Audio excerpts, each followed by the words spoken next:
Hello everyone. Welcome back to Daily Diaries. Harry and Meghan have been through a lot, especially through the British media who, until today, slander Meghan because they are unable to accept that Harry chose her over everything else. And while friends and supporters have consistently stood by her side, we have to admit, the hardest challenge of all has been the constant betrayal from their families. From the very beginning, Harry and Meghan were subjected to relentless and often negative media scrutiny.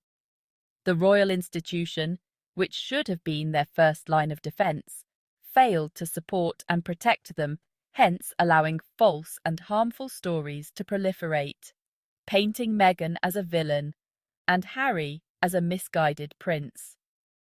When Harry and Meghan decided to step back from their senior royal roles, instead of supporting them in their decision, the royal family responded by withdrawing their security detail and financial support.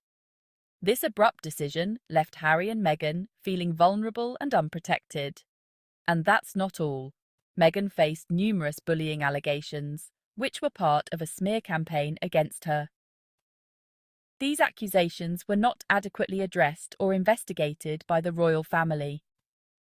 Additionally, Meghan struggled with mental health issues, including suicidal thoughts, and was denied the help she desperately needed by the institution. Adding to their woes, members of the royal family or their staff were complicit in leaking stories to the press. This betrayal from within their own family compounded Harry and Meghan's distress. The royal family's silence on these issues only amplified the media frenzy and public scrutiny. Meghan's own family were busy playing their part in the betrayal. You'd think it was a competition between the royal family and Markles to see who would hurt Harry and Meghan the most. Her half-sister, Samantha Markle, consistently told lies and made negative claims about her. Her father, Thomas Markle, shared private details and even a personal letter from Meghan with the press. He also staged paparazzi photos, contributing to the media circus and further stressing Meghan. The pattern was clear. While the royal family's actions were driven by a desire to maintain their individual popularity, the Markles were motivated by financial gain. Both actions, however, came at the cost of Harry and Meghan's well-being. But let's be clear, Harry and Meghan are not victims. Yeah, it's rather on Harry's side, I have to say. I think if, the tabloid press effectively murdered his mother. Now they're tearing his wife to pieces. I think as a man, it's his job to protect his family. So I'm with him. How is your current relationship with the tabloid press? Very poor. Very poor. You're reading stuff from The Sun and the Daily Mirror about, Prince Harry is furious or he's embarrassed or this, that, and the other. Are those reputable sources at this point, would you say? I can't remember who it was. People who look into press freedom around the world and press standards, and they said that the Daily Mail and the Mail online website is the second least reliable source in the world. Wow.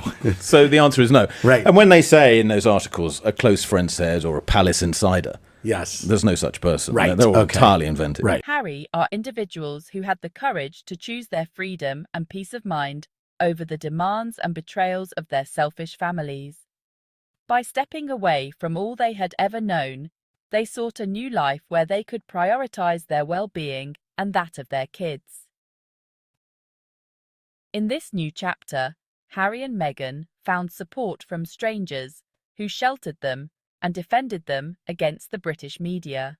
I've been friends with him for 12, 13 years now, and I've seen it all happen, right? From the very beginning, when he was who he was and he was younger, and that was all great, and he's a wonderful man, someone that really cares. He's really committed.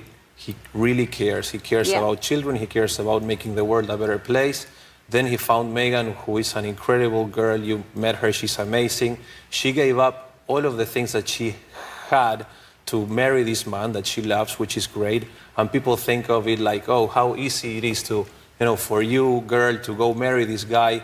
But nobody knows all the very hard things that go with that. To me, the most surprising thing is that media and even some people are not seeing that these are heroes. We should be treating them as heroes. These guys are taking their time to make the world a better place, and they're all fighting for us. And instead of us embracing them and loving them and cheering them up, we are attacking them. Yeah. So it's a shame.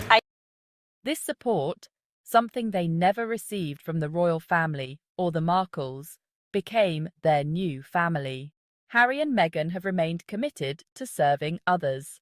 They established the Archewell Foundation, allowing them to continue their philanthropic efforts even outside the royal framework.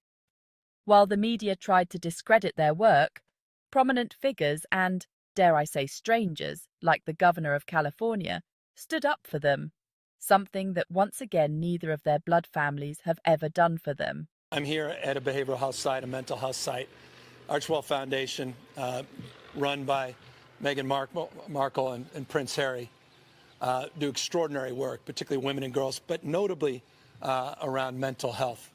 And I just want folks to know, not only are they in compliance, it was a technical paperwork issue that was wildly hyped. And with respect, I hope people that ran those headlines run this headline, that it was a very typical technical issue around paperwork that persists for so many others as well, and they're in full compliance, and they're a celebrated organization that does great work in the state of California. So I wanted to clarify that because that's important. Harry and Meghan have overcome the betrayal by their families through the unwavering support of those who believe in them.